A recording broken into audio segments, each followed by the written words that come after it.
Have you ever wondered why the switch on some of your appliances is different than other switches, or why do we have this box with wires going in and out? Well, in this episode we are going to answer these questions. These devices are known as miniature circuit breakers, or MCB in short. They are used for protection against overload and short circuit, and they have distinct mechanism for both the operation, which we are going to explore. This MCB has C16 written on it. Thus this is of class C with an overload current of 16 amps. Let's remove the rivets and open it. This is the input side, the phase wire is connected here. Then we have is a bimetallic strip. This strip is made of two different metals.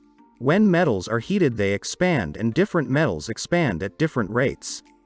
So when we heat two different metals that are joined, they bend, because one metal wants to expand more than the other. The heat to expand and bend can be generated by flowing a current, as the case in an MCB. Then we have is the movable contact.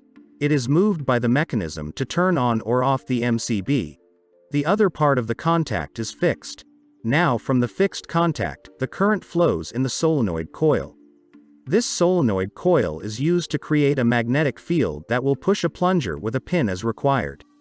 Then we have is the output, which goes out to the appliances. There is also an arc or spark divider, which extinguishes the spark generated while separating the contacts. As these MCBs are used for protection against overload and short circuit, let us look at both cases.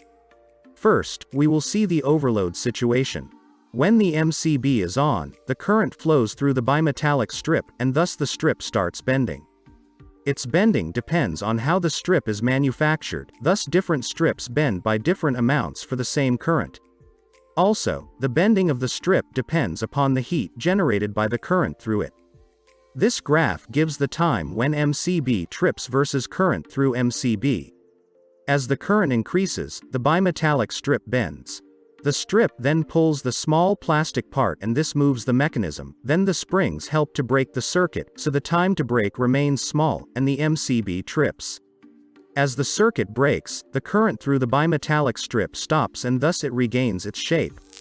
At the same time, a spark can be generated between the contacts. This spark can damage the components, and thus it needs to be extinguished as soon as possible. Hence, we have as a spark divider. The spark divider is just a bunch of electrically separated metal plates spaced with the help of insulators. This spark travels towards the spark divider from the contacts with help of these guides. The shape of the guide is designed such that the spark travels towards the spark divider. This spark can break due to the increased distance between the guides, but if it doesn't break, then the spark is broken into small multiple pieces by the spark divider such that they would not be capable of sustaining the spark for a long time, and it will be extinguished. You may also know that a spark is a plasma, and it produces a lot of heat. This heat can damage the plastic casing, thus we have a ceramic plate below and above it which prevents any damage to the casing. The spark divider also helps to dissipate the heat produced by the spark. Now, let's see the short circuit situation. In a short circuit, a large amount of current flows through the MCB. As the current flows through the solenoid, it creates a strong magnetic field. This magnetic field pushes the pin placed in the solenoid. The pin moves the mechanism, separating the contacts, thus the MCB trips, and the flow of current stops. A spark is also generated, and it is dissipated by the spark divider. But why do we need two mechanisms to break the circuit? Let's see for the first case, that is, on overload and the circuit breaker trips at 16 amps using solenoid as the trigger. Now as the current increases beyond 16 amps, just for a small amount of time, the solenoid will push the pin and the MCB will trip. And you may know that some appliances have power spikes where they can draw more current than their rated value. So we need a mechanism that takes time to trigger and won't trip the MCB during small spikes.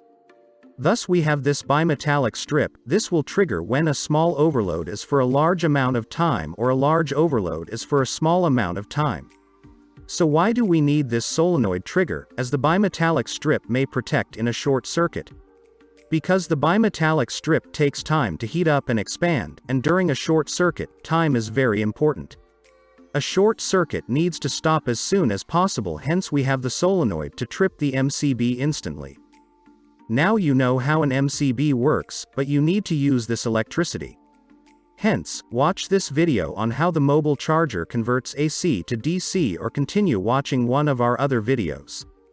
Thank you for watching.